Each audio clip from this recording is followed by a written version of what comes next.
Bab 23, Hukum Sukses adalah Pelayanan. Pengantar. Pada bagian ini, dan saya merasa terhormat telah melampirkannya di sini, Anda akan menemukan bahwa uang menjalin dirinya sendiri ke dalam seluruh susunan kehidupan kita, bahwa hukum sukses adalah pelayanan, bahwa kita akan memperoleh apa yang kita berikan. Untuk alasan inilah kita harus menyadari bahwa jika kita bisa memberi, hal itu menjadi kehormatan yang besar. Kita telah mengetahui bahwa pikiran merupakan aktivitas kreatif di balik setiap usaha yang konstruktif. Karena itu, kita tidak bisa memberikan sesuatu yang nilai praktisnya lebih tinggi dibandingkan pikiran kita. Pikiran yang kreatif membutuhkan perhatian. Sebagaimana yang telah kita ketahui, kekuatan perhatian adalah senjata manusia unggul. Perhatian mengembangkan konsentrasi, konsentrasi mengembangkan kekuatan spiritual, dan kekuatan spiritual adalah kekuatan terdahsyat di dalam kehidupan. Inilah sains yang mencakup semua sains. Inilah seni yang, di atas segala seni, relevan dengan kehidupan manusia. Dengan menguasai sains dan seni ini, terbukalah kesempatan bagi kemajuan yang tanpa henti. Kesempurnaan di dalam hal ini tidak diperoleh dalam waktu 6 hari, atau 6 minggu, atau 6 bulan. Ini adalah pekerjaan seumur hidup. Tidak bergerak maju sama dengan bergerak mundur. Tidak terelakkan lagi bahwa kegiatan pikiran yang positif, konstruktif, dan tidak egois pasti memiliki akibat yang cakupan jangkauannya luas dalam waktu yang lama. Kompensasi adalah kunci utama semesta ini. Alam terus-menerus berusaha untuk mencapai keseimbangan. Di mana ada sesuatu yang diberikan, sesuatu pasti akan diterima. Karena jika tidak demikian, akan terbentuk kekosongan. Dengan mengamati aturan ini, Anda pasti akan berhasil memperoleh banyak keuntungan yang sebanding dengan usaha yang Anda kerahkan. Materi. 1. Kesadaran akan uang adalah sikap pikiran. Sikap inilah pintu menuju jalur utama perdagangan. Ini merupakan sikap yang mau menerima. Keinginan adalah kekuatan penarik yang menggerakkan arus, sedangkan rasa takut adalah halangan besar yang membuat arus itu berhenti atau sama sekali berbalik arah dan kemudian menjauhi kita. 2. Rasa takut adalah lawan dari kesadaran akan uang. Rasa takut merupakan kesadaran kemiskinan. Karena hukum itu tidak berubah, kita mendapatkan seperti yang kita berikan. Jika kita ketakutan, kita akan memperoleh apa yang kita takutkan. Uang menjalin dirinya sendiri ke dalam seluruh susunan kehidupan kita. Uang menggunakan pemikiran terbaik dari pikiran yang terbaik. 3. Kita mendapatkan uang dengan cara menjalin persahabatan, dan kita memperluas lingkaran persahabatan dengan cara menghasilkan uang bagi sahabat-sahabat kita, dengan membantu mereka, dengan siap melayani mereka. Dengan demikian, hukum sukses yang pertama adalah pelayanan, yang didasarkan pada integritas dan keadilan. Orang yang niatnya tidak jujur adalah orang yang bodoh. Ia telah mengabaikan hukum dasar untuk semua bentuk pertukaran. Ia mustahil sukses. Ia pasti akan kalah. Mungkin ia tidak menyadari hal ini.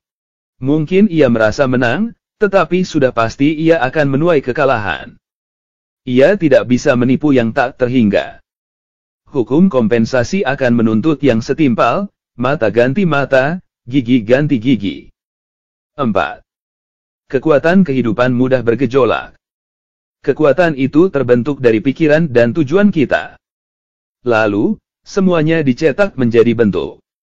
Maka, kita harus tetap memiliki pikiran yang terbuka, untuk terus-menerus meraih sesuatu yang baru, untuk mengenali peluang, dan untuk tertarik pada perlombaannya, bukan pada tujuannya, karena kesenangannya terletak pada proses pencapaiannya, bukan pada kepemilikannya. 5. Anda bisa membuat diri Anda menjadi magnet uang. Tetapi untuk melakukan hal itu, pertama-tama Anda harus memikirkan bagaimana cara Anda bisa menghasilkan uang untuk orang lain.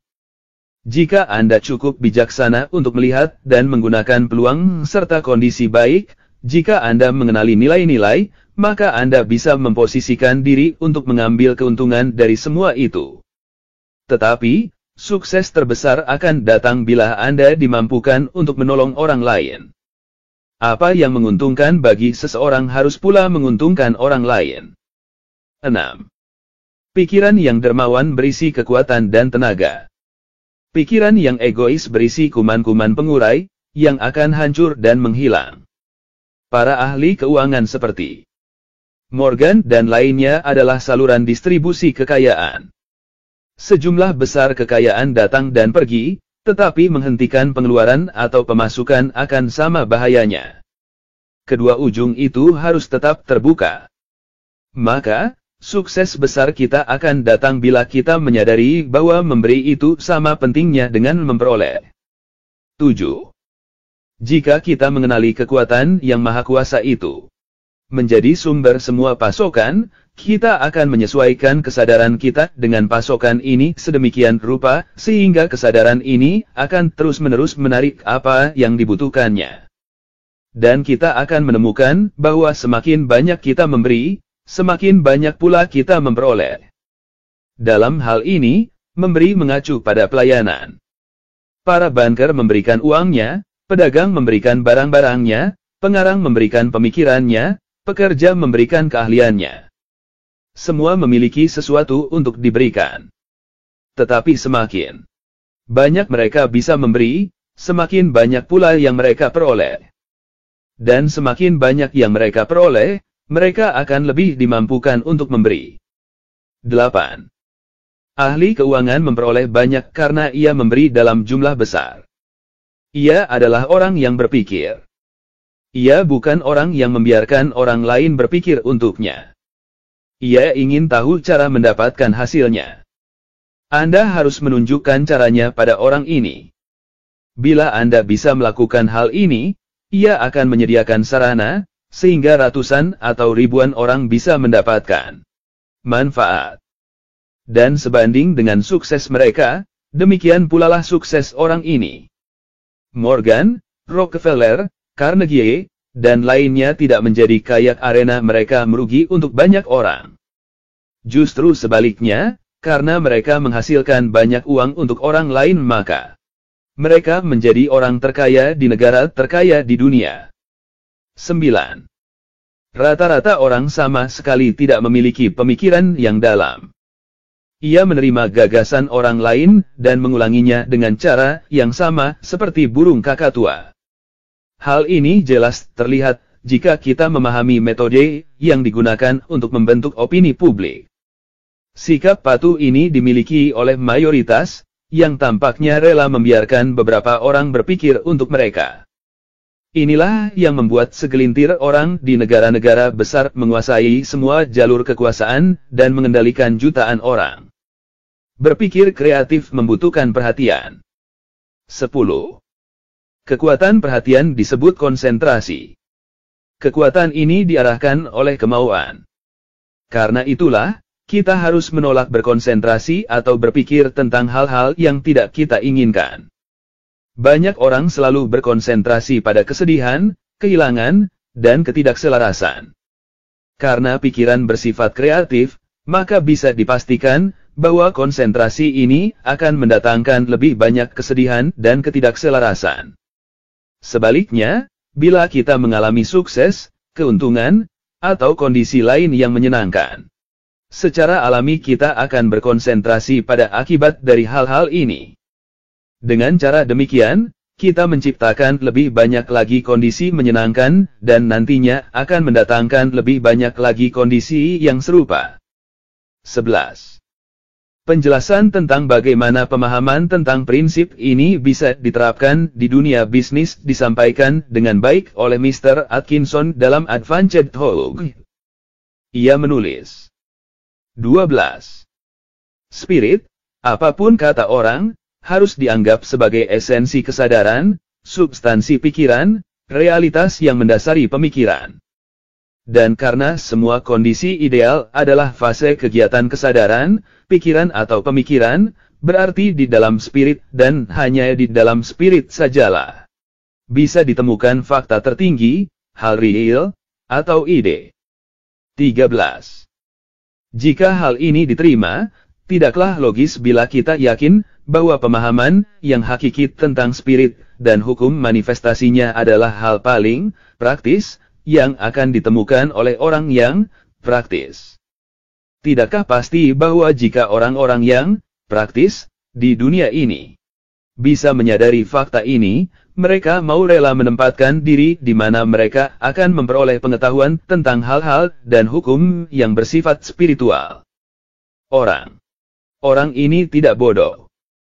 Yang harus dilakukan hanyalah memahami fakta dasar ini untuk bergerak menuju ke esensi segala pencapaian. 14. Saya akan memberikan contoh konkret. Di Chicago, saya mengenal orang yang selalu saya anggap materialistis. Banyak keberhasilan dan kegagalan yang telah dialaminya di dalam hidupnya. Terakhir kami berbincang-bincang, ia bisa dikatakan melarat jika dibandingkan dengan kondisi bisnisnya sebelumnya. Seakan-akan ia berada di ujung tanduk karena usianya telah paruh baya, sehingga ide-ide baru datang dengan lebih lamban dan tidak sesering dulu. 15. Inti kata-katanya adalah, saya tahu bahwa semua yang berjalan sukses di dunia bisnis adalah hasil pemikiran. Orang bodoh pun mengetahuinya. Belakangan ini, tampaknya saya kehabisan pikiran dan gagasan yang bagus. Tetapi jika ajaran tentang semua pikiran ini benar, maka individu dimungkinkan untuk mencapai hubungan langsung dengan pikiran tak terhingga. Dan di dalam pikiran tak terhingga ini pastilah terdapat segala macam ide cemerlang yang bisa digunakan secara praktis di dunia bisnis oleh orang yang berani dan berpengalaman seperti saya untuk menghasilkan sukses benar. Kelihatannya hal ini sangat menarik dan saya akan mencarinya. 16. Itu terjadi 2 tahun yang lalu. Beberapa hari yang lalu saya mendengar lagi kabar tentang orang ini. Saat bercakap-cakap dengan seorang teman, saya berkata, apa yang terjadi dengan kawan lama kita si X?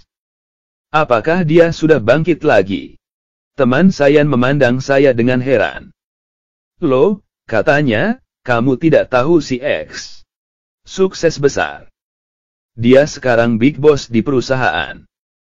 Ia menyebutkan nama perusahaan yang dalam 18 bulan terakhir meraih keberhasilan fenomenal dan sekarang sangat terkenal di dalam dan luar negeri melalui iklannya. Si X adalah orang yang memasok ide besar ke bisnisnya. Keuntungannya sudah lebih dari $500,000 dan akan segera menembus angka 1 juta. Semuanya dicapai dalam waktu 18 bulan. Saya tidak pernah menduga orang ini ada di balik perusahaan itu, meskipun saya tahu tentang sukses perusahaan itu yang memang luar biasa. Penyelidikan menunjukkan bahwa cerita ini benar adanya, dan fakta di atas sama sekali tidak dilebih-lebihkan. 17. Nah, bagaimana pendapat Anda mengenai hal itu? Bagi saya, hal ini berarti orang ini telah membuat hubungan langsung dengan pikiran yang tak terhingga. Spirit dan, setelah menemukannya, ia mengatur agar spirit itu bekerja untuknya. Ia menggunakannya di dalam bisnisnya. 18. Apakah ini terdengar melanggar kesakralan dan bertentangan dengan agama? Saya harap tidak demikian, saya tidak bermaksud demikian. Singkirkan saja adanya implikasi kepribadian atau sifat alami manusia yang ditinggikan dari konsep yang tak terhingga, sehingga yang tertinggal adalah konsep tentang kekuatan keberadaan yang tak terhingga, yang intinya adalah kesadaran atau pada akhirnya, spirit. Dengan demikian, orang ini harus dianggap sebagai manifestasi spirit. Tidak ada pelanggaran kesakralan di dalam pemikiran, bahwa ia yang merupakan spirit menyelaraskan dirinya dengan asal dan sumbernya, sehingga ia bisa memanifestasikan sedikitnya sejumlah kecil dari kekuatan itu. Kita semua melakukan hal itu ketika kita menggunakan pikiran ke arah pikiran kreatif. orang ini telah melakukan lebih dari itu. Ia melampaui hal itu dengan sikap yang sangat praktis. 19. Saya belum bertanya pada orang itu tentang metode prosedurnya karena belum ada kesempatan. Namun di sini bisa dijelaskan bahwa tidak saja ia menarik pasokan tak terhingga untuk ide-ide yang dia butuhkan, dan yang akan menjadi benih-benih suksesnya, tetapi ia juga menggunakan kekuatan kreatif pikiran untuk membangun pola idealis yang dia harapkan akan termanifestasi dalam bentuk materi. Dari situ terkadang ia menambah, mengubah, memperbaiki detailnya, dari garis besar yang umum menuju detail penyelesaian. Saya menilai, inilah fakta dari kasus ini. Bukan hanya karena saya ingat percakapan kami 2 tahun sebelumnya, melainkan juga karena hal yang sama telah terjadi di banyak kasus manusia sukses lain yang telah membuat manifestasi pikiran kreatif serupa. 20. Mereka yang takut menggunakan kekuatan tak terhingga untuk membantunya bekerja di dunia materi harus ingat bahwa jika yang tak terhingga tidak diterima total di dalam prosedur ini, hal ini tidak mungkin terjadi. Yang tak terhingga mampu mengatur dirinya sendiri. 21. Spiritualitas bersifat cukup praktis, sangat praktis sekali. Ini mengajarkan bahwa spirit adalah hal nyata, benda seutuhnya, bahwa materi bersifat mudah diubah, dan spirit ini mampu mencipta, mencetak, memanipulasi, dan membuat sesuai kehendaknya. Spiritualitas adalah hal yang paling praktis di dunia, satu-satunya benda yang sungguh dan mutlak praktis. 22. Minggu ini berkonsentrasilah pada fakta bahwa manusia bukanlah tubuh dengan spirit, melainkan spirit dengan tubuh. Untuk alasan inilah, maka keinginannya tidak bisa dipuaskan secara permanen oleh apapun yang tidak bersifat spiritual. Karena itu, uang tidak memiliki nilai kecuali memunculkan kondisi yang kita inginkan. Dan kondisi-kondisi ini seharusnya bersifat harmonis. Kondisi yang harmonis membutuhkan pasokan yang mencukupi, sehingga jika terlihat ada yang kurang, kita harus sadar bahwa gagasan, atau jiwa, dari uang adalah pelayanan. Sementara pemikiran ini mengambil bentuk, pintu-pintu pasokan akan terbuka dan Anda akan memiliki kepuasan karena mengetahui bahwa metode spiritual itu sungguh praktis. C. Tanya jawab. 1. Apa hukum sukses yang pertama? Pelayanan. 2. Bagaimana kita bisa melayani dengan baik? Dengan memiliki pikiran yang terbuka. Dengan tertarik pada perlombaan, bukan pada tujuan, pada perjuangan mencapai tujuan itu, bukan kepemilikan. 3. Apa hasil dari pemikiran yang egois? Di dalamnya terdapat benih-benih kehancuran. 4. Bagaimana sukses terbesar bisa kita raih?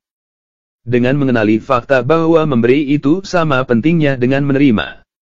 5. Mengapa para ahli keuangan sering memperoleh sukses besar? Karena mereka menggunakan pemikiran mereka sendiri. 6. Mengapa mayoritas orang di setiap negara tetap bersifat patuh dan tampaknya rela menjadi alat bagi segelintir orang? Karena mereka mengizinkan segelintir orang itu melakukan pekerjaan berpikir untuk mereka. 7. Apa akibat berkonsentrasi pada kesedihan dan kehilangan? Mengalami lebih banyak kesedihan dan kehilangan. 8. Apa akibat berkonsentrasi pada keuntungan?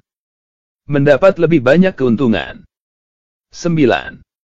Apakah prinsip ini digunakan di dunia bisnis? Inilah satu-satunya prinsip yang pernah digunakan, atau yang bisa digunakan. Tidak ada prinsip lain. Fakta bahwa prinsip ini bisa digunakan secara tidak sadar tidak akan mengubah atau mengganti situasi. 10. Apa penerapan praktis dari prinsip ini? Faktanya bahwa sukses merupakan akibat, bukan penyebab. Dan jika kita berharap bisa memperoleh akibat itu, kita harus memastikan penyebab atau ide atau pemikiran yang menciptakan akibat itu. Kembangkanlah pikiran dengan pemikiran-pemikiran yang besar. Mempercayai hal-hal bersifat kepahlawanan akan menghasilkan pahlawan. Disraeli.